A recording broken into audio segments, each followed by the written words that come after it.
Having looked at some of the political stuff that was going on and the economic stuff and the military, but primarily as I mentioned last time, the two empires that were at odds. Let's talk a little more this time about the religious context. And we're going to talk not only about Christianity, but also some of the other religions that were there, including Zoroastrianism and some of the cults, in other words, that existed at the time. In the Quran, there is mention of I'm going to just have a look at 3 and 95. There is mention of Hanifs, and it says that Allah speaketh the truth, follow the religion of Abraham, the saying in faith. He was not of the pagans, the mushakrin. In other words, he was not those who believed in shirk, adding partners to God. And it gives he was a Hanif. That's the pure, pristine faith of Abraham, belief in one God. And so let's keep in mind that this is there, this context, that Muhammad didn't come up with monotheism. It was there, in fact, and right in the midst. Who these Hanifs were, we don't know, but it sounds like they were pretty straight. In other words, and then Muhammad comes to the conclusion that Abraham must have been one of them. The Kaaba was there, this black-robed holy Kaaba that still exists in Mecca, and the cornerstone of Islam, the stone around which Muslims make their pilgrimage counterclockwise, 7 trips around it, once, hopefully during the lifetime, but some go back again and again if they can afford it. It's supposed to be done if you can afford it, and Muslims will do their very, very best to do so, and often at great sacrifice. Interestingly enough, you can have VIP treatment there if you have the money. But the Kaaba is there, and paganism existed. I should have said that the Kaaba was a center of religious activity before Muhammad.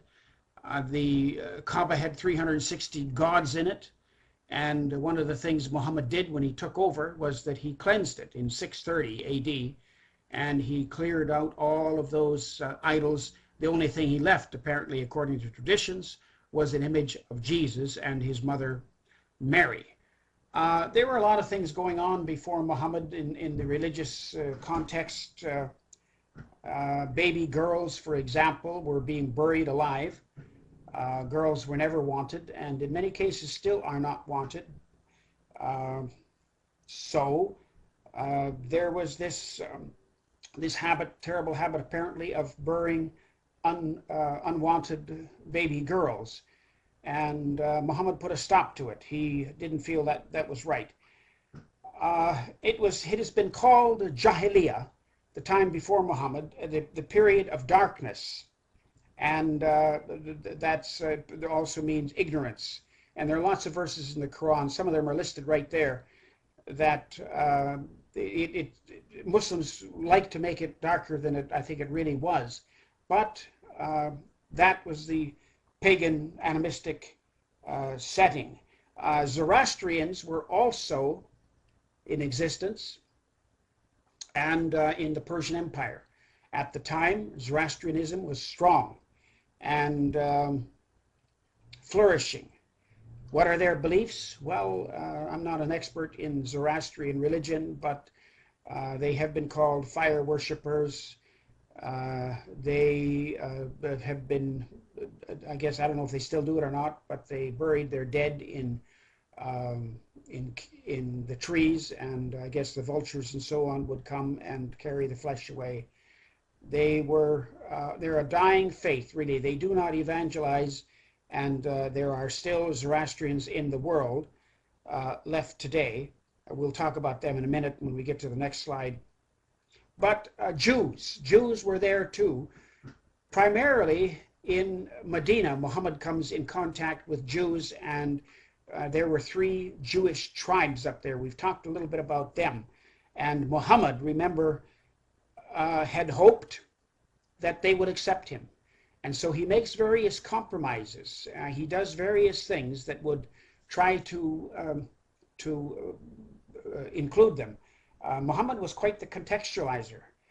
He did several things that was, in other words, very much Jewish. He prayed towards Jerusalem. He did some other things, kept their fast days and one thing and another. And then he eventually broke away when he had a falling out with them, when he realized that they wouldn't accept him. Then he turned against them and persecuted them. And as I've previously mentioned, he ran out 2 tribes of the Jewish tribes, Arab tribes, and then he killed the men and the boys in the 3rd tribe.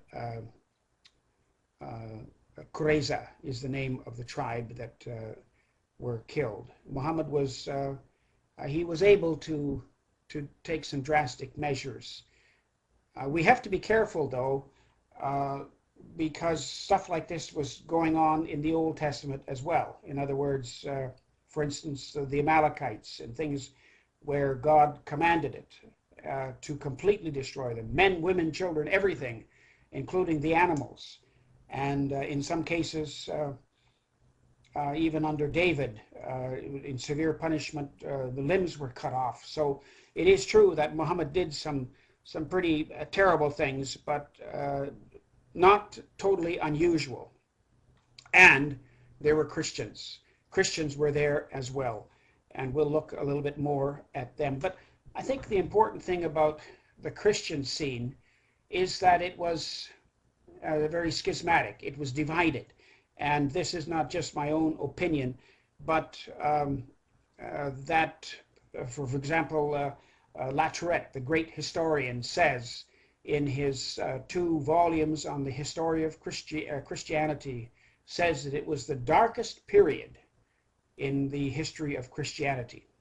Anyway, here is a map of where the Zoroastrians are today. There are a few of them in various places in India and so on. But also notice that in Iran or Afghanistan, there are pockets of them. I believe something like 3.5 million of them. But even in the USA, they speak of 7,000. There are communities of 1,000 or more in various urban centers, such as London, Toronto, and other major business areas. I remember running into them in Pakistan. They were wealthy. They were not called Zoroastrians. They were called Parsis, and they didn't talk much about their faith, and we got the impression that they didn't want anyone to particularly know about it, nor were they particularly zealous in the keeping of their faith. Of more concern to us is the heretical doctrines of Christianity that were going on at the time. Manichaeism was one of the worst ones. Mani claimed to be the Holy Spirit. He claimed to be the Parakletos. And when you look at Islam, there is a prophecy in the Quran where it says that Jesus said, in its Quran chapter 61, Surah 61, Jesus said, I will send someone to you. We know that Jesus gave that prophecy in John 14, 15, 16, and that he was talking about the Holy Spirit. Now, Muslims take that claim in the Quran where it is a quote in there that Jesus said, "I will send someone." Muslims say that's Muhammad. And what they say is that we have changed the word they say that it was originally Jesus said he would send a Muhammad, and the word for him is the praised one. And they say that the Christians changed the word took it away from Muhammad and made it into the Holy Spirit. They have no basis for that, and it's very easy to refute it. But that's one of the things. The important thing is to remember that the Manichaeism was there, and you can do a very interesting study on Mani and his persistent, pervasive influence at the time, heretical influence. The Arians were there. They said Jesus was not God. Interestingly enough, this is what the Muslims say. The Muslims say that he was not God. He was just a prophet. I'm not blaming everything on the heresies. I'm not saying that. I'm just saying that these heresies were there. Gnosticism, we know, was flourishing. It had been. Paul warned against him in the book of Colossians, and we see it there in Arabia at the time. And the Chaldeans worshipped Mary. They didn't just venerate her. Trimmingham tells us that they worshipped Mary. And Muhammad somehow got the idea that that Christians do the same. In other words, Mary is part of the Trinity, Father, Mother, and Son. Muhammad didn't get things very straight. He just got a few things straight. And when you read the Quran, you wonder sometimes where he's getting some of this stuff. Some of the apocryphas in the Quran, he got some stories here and there, and he didn't get it straight. And oftentimes you can't make head nor tails of it because it's bits and pieces, stories of the prophets, but nothing often very clear or complete. The Nestorians and the Monophysites, we talked about the Nestorians before, and a little bit about their theology on Christ, but the Monophysites, meaning that they believed Jesus was one. In other words, they didn't divide his person. The Nestorians said he's both human and divine, and there's no real relation between them. To put it in another way, the Monophysites said that Christ's nature is like water and wine. They mix. And the Nestorians said, no, his nature is like water and oil. They don't mix. So you see, that's where it was. Again, the councils mentioned only briefly before. Here's three of them, at least not three of them, but four of them. In AD 325, Nicaea, called by Constantine. 381, Constantinople, now called Istanbul. Here they said the first two councils said that Christ and the Holy Spirit are divine. In AD 431, Ephesus, Cyril of Alexandria led in disputing the Christological issues raised by Nestorius, and he was later harshly condemned. In 451, Chalcedon established the most significant Christological statement in church history, condemned the Eutychus Christology, and the result was the Egyptian and Syrian schism, monotheism. Breaks took place way back then that are still haunting us today. In AD 533, again, Constantinople number 2, they tried to heal the breach with the Monophysites, but failed. And in 680, Constantinople number 3, they said Christ had two wills, human and divine. This was denied by the Monophysites. And then again, lastly, the Seventh Council, 787, Nicaea, they authorized the veneration of icons. Decision was rejected by reformers. But you really wonder, can there be change? In other words, can you handle things politically? This is an issue that we're facing today. In other words, sometimes you get the impression that people are saying that if we could just get the right political structure in place, if we could just have the right party, if we could just have the right Supreme Court judges, the right senators, the right this, the right that, then we would be in good shape. I don't think change happens that way. I think you have to have change on the inside. You have to have spiritual renewal. You have to have revival, and then change can come about. I don't think that you can impose.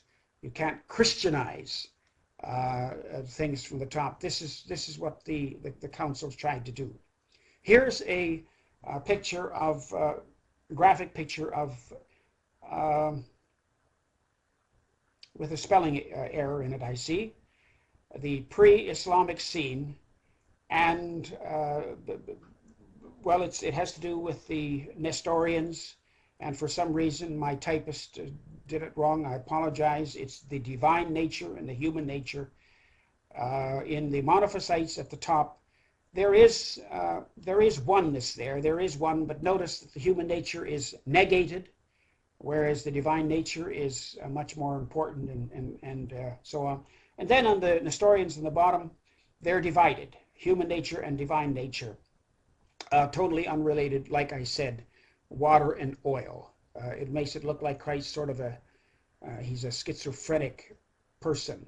So in one sense, they're both in error, because Jesus was fully human and he was fully divine. And it's not that his humanity was only a small part of him.